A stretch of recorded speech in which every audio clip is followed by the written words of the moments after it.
नमस्कार. हे बघा, ही आपली दुसरी माळ लागली.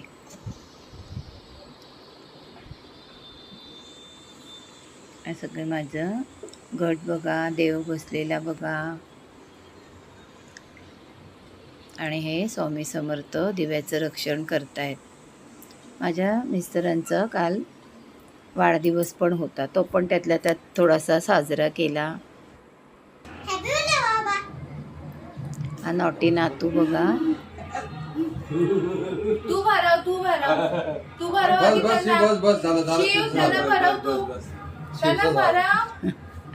हे असं हे भरव शिव. भरव भरव व्हेरी नाईस बॉय. आणि आता हे भरव झाला घ्या. बाबांना आता थोडंसं डोसा काढते उपवासाचा चहा बरोबर खायला. थोडं मिरची घेतली, आलं आणि थोडी कोथिंबीर खात असाल तर त्याचं बारीक ठेचा केला.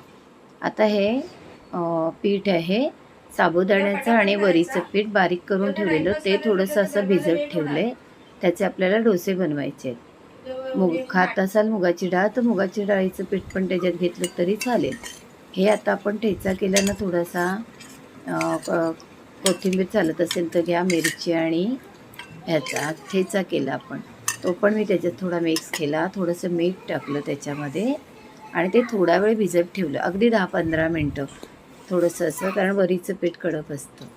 आता फ्राय पॅनला आपण ते तूप लावा किंवा शेंगदाण्याचं तेल खातो ना तेही चालतं, ते लावलं तरी चालेल.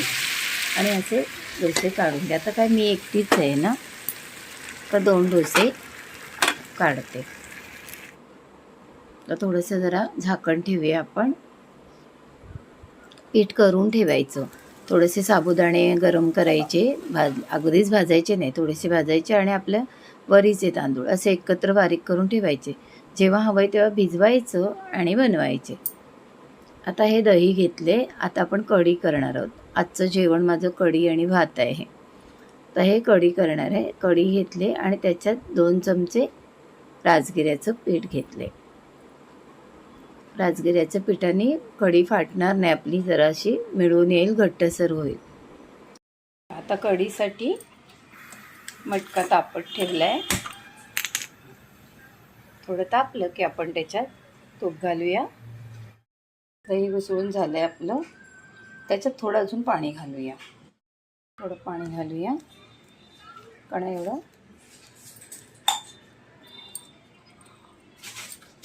आता आपण मगाशी मिरची आलं वगैरे घेऊन बारीक केलेलं आहे, त्यामुळे आत्ता फोडणीला फक्त कढीपत्ता आणि जिरं घालायचे.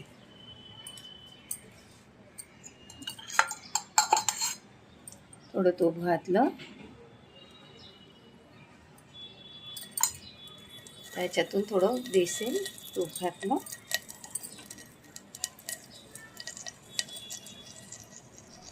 थोडं जिरं घातलं.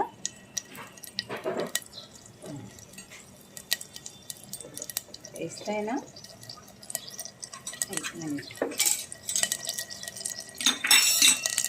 आणि कढीपत्ता.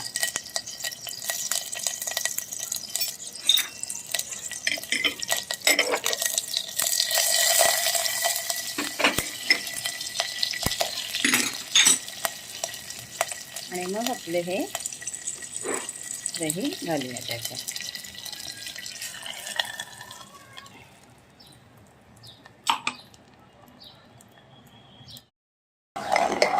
थोडं हलवत राहायचं.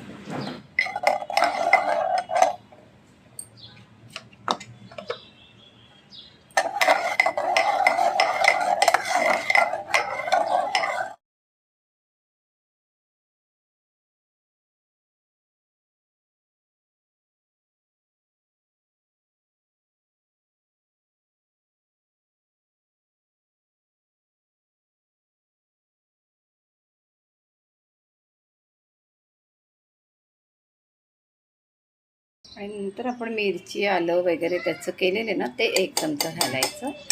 मीठ घालायचं.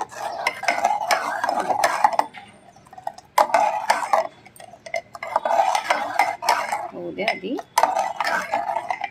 उकळी येऊ द्या छान.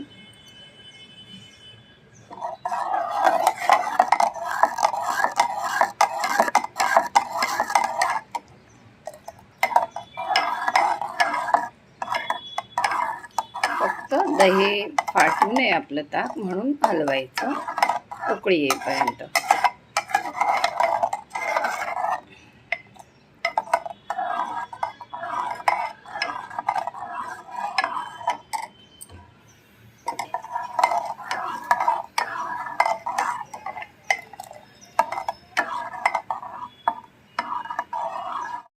मीठ घालूया आणि थोडीशी साखर, ती थोडीशी साखर. तुम्हाला जास्त आवडत असेल तर घालू शकता, कढीमध्ये चालते.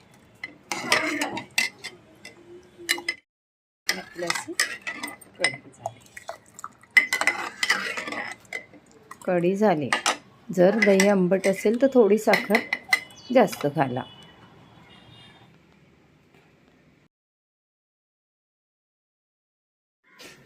आपली कढी तयार झाली, तिला बाजूला करू आणि आता आपण कढी बरोबरचा भात बघू. हे वरीचे तांदूळ घेतले,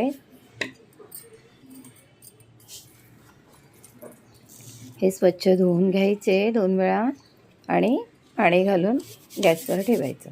तुम्हाला हवं आहे त्याच्यामध्ये तर थोडं मीठ टाकायचं आपण, पण तुम्हाला हवं आहे तर 1 चमचा तूप घाला, थोडंसं जिरं घाला त्याच्यात, अजून चांगली. हा भात झाला, कढी झाली. चला जेवायला. आता थोडं माझं भजन ऐका. अंबा मातेचा मळवट हळदी कुंकवाने भरूया, साड्या देऊया. आला अश्विनाचा मास, आले उदाण आनंदा. करू उदो उदो सारे अंबा मातेच्या